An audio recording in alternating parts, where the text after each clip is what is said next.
Hello प्यारे बच्चों, ये है हमारी वर्कशीट नंबर 39 जो कक्षा छठी से 8वीं के लिए है और हमने 19 अगस्त 2020 यानी कि आज करनी है। जब आप प्रदूषण शब्द सुनते या पढ़ते हैं तो क्या सोचते हैं? हमने बहुत बार देखा और हमेशा दिवाली पर तो सुनने में आता है प्रदूषण भर बहुत ज़्यादा बढ़ गया है और इस कारण हमें जो हवा है आसपास या हमें आसमान भी धुंधला धुंधला सा दिखाई देता है। और दूसरा, यहाँ दी गई तस्वीर में आप देख रहे हैं कि टूटी पाइप से अपशिष्ट पदार्थों को नदी में फेंक दिया गया है।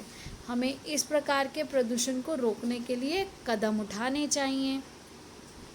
तो देखिए, पहले तो ये है कि प्रदूषण है क्या, फिर उसके बाद हमें पता है प्रदूषण कौन कौन से होते हैं। ध्वनि प्रदूषण, वायु प्रदूषण, मृदा प्रदूषण, तो जल प्रदूषण।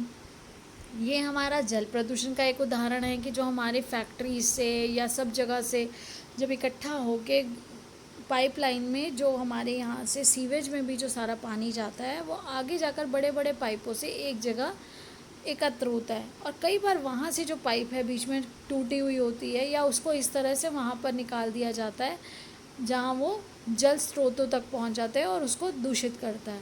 तो अब हमें क्या करना है? जल प्रदूषण को रोकने के लिए हम तो कुछ ना कुछ कदम तो उठा सकते हैं।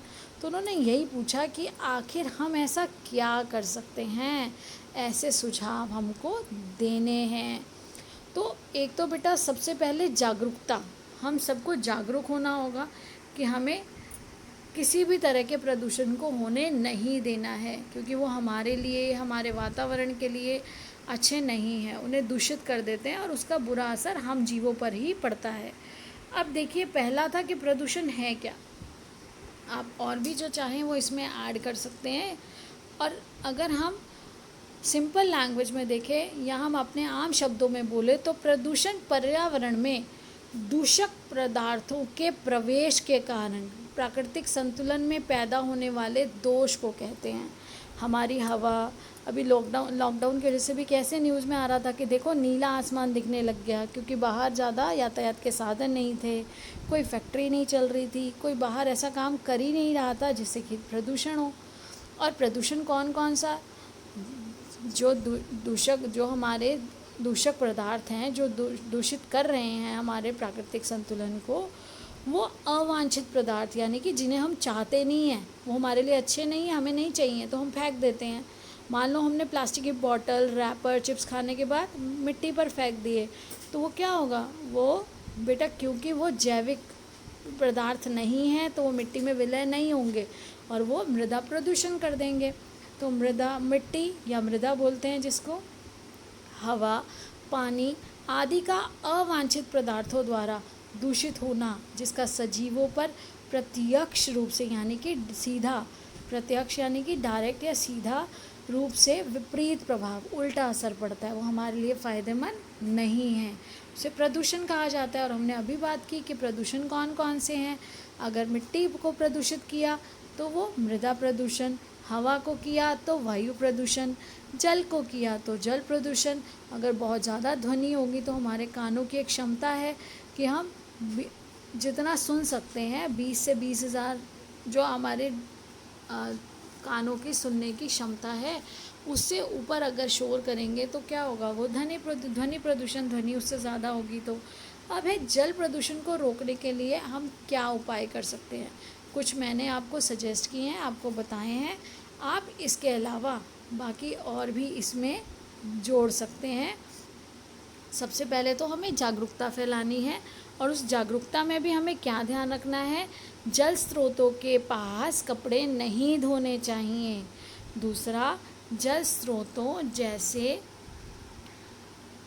नदी, तालाब आदि में जानवरों को नहाने नहीं देना चाहिए। जल स्रोत यानी कि जहाँ से हमें पानी मिलता है, वहाँ पर कुछ भी दूषित उसे होने नहीं देना चाहिए। तो दूषित होने से बचाने के लिए ना तो वहाँ कपड़े धोएं, ना वहाँ नहाने जाएं, और जानवरों को तो बिल्कुल भी वहाँ ना नहलाएं, क्योंकि उनको नहलाने से क्या होगा? जो उनके ऊपर बैक्टीरिया, जर्म्स हैं, गंदगी है, वो सारी उस पानी में आ जाएगी।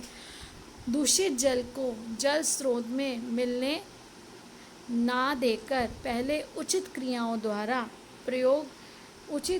का प्रयोग कर साफ करना चाहिए। बेटा जैसे अब इस पाइप से वो गंदा पानी नदी में जा रहा है, अगर उसको जो उचित क्रियाएं हैं जिससे पानी को साफ किया जा सकता है, उसको जैसे आप प्रयोगशाला में सीखते हैं, तो उन चरणों से गुजारने के बाद जब पानी उसमें नदी में मिक्स होने लायक हो जाए, साफ़ हो जाए, तब उसको उधर डालना चाहिए। उससे पहले उसे ऐसे गंदे पानी को डालकर हम साफ़ पानी को भी दूषित कर देते हैं, तो ऐसा नहीं होना चाहिए। हमें जल स्रोतों में कूड़ा नहीं डालना चाहिए। सबसे पहले अगर हम आज अपने आप से शुरू करेंगे, तभी हम दूसरों को कह सकेंगे कि हमें कभी भी, कहते हैं ना, साफ़ सफाई रखनी चाहिए। हमें अपने विद्यालय को, अपने घर को, अपने एरिया, मोहल्ले को, सबको साफ़ रखने के लिए सबसे पहले खुद जागरूक होना। जब हम जागरूक होंगे तभी हम दूसरों को भी ये सीख दे सकते हैं और धीरे धीरे ये चेंज ला सकते हैं कि हम अपनी प्रकृति को सुरक्षित रख सकें और किसी भी तरह का प्रदूषण ना होने दें, क्योंकि हर प्रदूषण ही हमारे लिए ख़तरनाक है, बुरा है, हम पर बुरा प्रभाव डालता है।